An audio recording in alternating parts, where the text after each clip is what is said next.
Hello and welcome back to another Creeves Paladins Guides video. Now before we hop into it, I just want to say a massive sorry for the big wait for another video. There's numerous reasons. I mean, it'll all just be excuses really. I've been very busy with school, but the past week or two I've just procrastinated so much and just been feeling like playing the game rather than making some videos, so I do apologise for that. But I would like to say a massive thank you for 1,000 subscribers. We did hit it a while ago, and hopefully we can carry on pushing up. But yeah, before you know, anything else, we're going to be doing a video on how 2.0 will change the meta. If you don't know, that's the new Paladins patch coming out. You can find the patch notes, there'll be a link in the description, and today we're going to be focusing specifically on how flanks will be affected.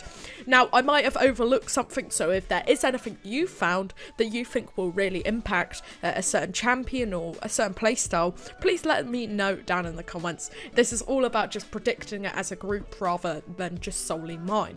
By the way guys, sorry for the older gameplay, I just didn't want to procrastinate more by, you know, going out and recording more, so this is just some random stuff I had recorded, and most of it's of me playing flank, so hopefully it's alright. Okay, let's hop into it. So first of all, we have Androxus. At the moment, he is absolutely crazy, and he definitely has been nerfed this patch, with Defiance's damage being reduced to just 520, which is actually the same damage of a close-range body shot for Androxus's revolver.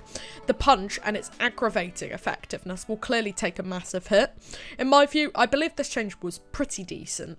The punch will now only be used as a backup to land an easy hit or finish an enemy off when you're out of ammo, opposed to doing just pure bursty damage, which was ridiculous with Defiant Fist. Next up, we have Darkstalker being removed. This won't really change much in terms of meta talents. However, due to his punch being nerfed, I believe Defiant Fist may become weaker, and due to this we might see a massive rise in Godslayer usage, which, you know, the people that don't want to be skids do use quite a lot, or maybe even the curse cylinders, or is it? The extra free ammo. I think arguably the biggest change for Androxus is the nerf to his Abyssal Touch card, and if you don't know what this did, it meant that if you punched someone, it would reset your dashes. With the combination of these punch buffs, or nerfs, sorry, and this card, Andro will be made, you know, very much weaker. The only thing he lacked really before was reliable mobility, which this card gave him, and being able to totally reset your dashes was very broken. I think this ultimately will force people back to the old reversal reset methods of mobility, but we'll have to see. Next champion we are going to be talking about is Buck. With the removal of Bucking Madness, I feel some differentiation in Buck's playstyle has been reduced, but it isn't likely to affect his position in the meta much. Bounce House now knocks enemies straight up. This is probably going to be a buff to Buck depending on the height the enemies fly up. It seems a bit irregular. Due to Buck's damage fall off, so basically they won't be knocked away, and it will be easier to follow up those kills. Additionally, it will throw the target's aim off, as you know, reticle bloom or your inaccuracy gets greater when you're in the air. But I think the biggest change that will affect Buck's place in the meta is the removal of Cauterize in his loadouts. He will lose a ton of counters such as Leon and Cassie. This will mean Buck can really make full use of his regeneration ability early game, and will force the enemy to invest more points in court to effectively 1v1 him. However, I guess you could say that the change to Rekka and court makes him a bit weaker against those champions that would normally buy Rekka. For example, I don't know, Drogos, who can now buy court and Rekka to deal with him. With Evie being my main, I'm really glad to see there's been little change to her kit, because at the moment, I feel she's fairly balanced. She's very annoying to fight, of course, if they're decent, but she can also be countered, and I think she's just generally in a good spot at the moment. Reprieve was removed, which was by far the worst talent for her, leaving the other viable playstyles at bay. With the removal of the legendary card, there is now a loadout card that heals with an ice block. This may be useful in maybe Over the Moon or Snow Globe ladder, but unfortunately for me at least, there isn't really much space free in a wormhole related one. With other changes in the meta and counters being removed, notably like Leon, who might see a bit of a shift in the meta, Evie will most likely see a slight power rise. Not to mention, as Androxus is nerfed, Snow Globe, Evie and Torvald, which are really fun. I recommend you guys try it. Me and my friend Zemel, so good. Anyway, it is quite effective too, and it might see a bit of a rise in popularity and use. We'll have to wait and see. Koga has had a wealth of changes, but I'm very curious as to how it will affect his place in the meta. From the large nerfs to his submachine gun stance, I believe he has been overall nerfed. The multiple Dragon Fang buffs may help to even this out, but the main reason he was somewhat strong was for his ability to put out very high, constant DPS. The Fangs just don't give that. To me, it seems Evil Mojo doesn't really know what to do with Koga, which is a bit worrying. Not to mention, Skewer, even with an 100 damage buff, is utterly useless, and I believe the bugs are still very prevalent with it. And his Shadow Step is clearly better in almost any situation, considering he can also wall climb for the vertical mobility. However, I have seen some people playing with the Skewer and making that effective, so we'll have to see. The removal of Cauterize has little effect on Koga. You might even call it a nerf compared to how it affects the other flanks, as he could simply dash and remove the Cauterize before, making him viable against high Cauterize teams where other flanks might not be. With Master of Arms being removed and Blood Breather receiving a change, both a nerf and a buff depending on the enemy's team comp, I believe Dragon Fangs will become the meta talent, especially due to the health per second taken being reduced. Ultimately, he hasn't been a meta at a high level degree on PC for a long time, if ever, to be honest. From what I know, this patch won't really change this, unless a highly optimised loadout is discovered and Genos really does work his way into the meta. Lex is vastly unchanged. He will still suffer from the low mobility issues that he always has, but shouldn't, to be honest, being a flank. One notable change is the removal of the slowing effect on his ultimate, but I believe the new destroying of shields is probably more useful in the majority of situations anyway. I believe the removal of the Law 1 will have little effect on his meta talent. It will most likely remain as a nice variation of the other three, which are all decently balanced. Next up we have Maeve, definitely an old love of mine, and she's probably received minor buffs this patch. Similarly to Evie, the talent removal of the Artful Dodger has little to no effect. It was just a terrible talent, let's face it. When does a CC cleanse really come in useful? Not a lot, I can tell you that much.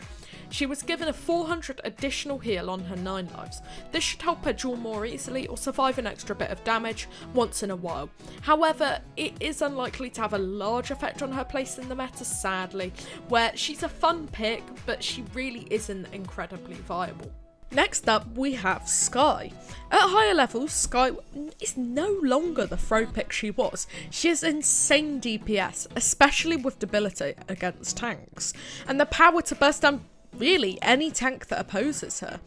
With patch 2.01, there are a variety of changes that are coming to her, and I must say, I'm getting pretty excited. I might even have a guide out soon for her. I've been playing her a ton and just getting insane damage games. She's great fun, I recommend you try her out. So yeah, look out for that in the future. With Smokescreen no longer obstructing line of sight, you could argue she has received minor nerfs to the debilitate playstyle. However, it now refreshes invisibility. The only negative of this is Illuminate will become easier to access, as it is now purchasable along with other blue items, and you are sure to be within the distance constraints if you are invisible in the Smokescreen.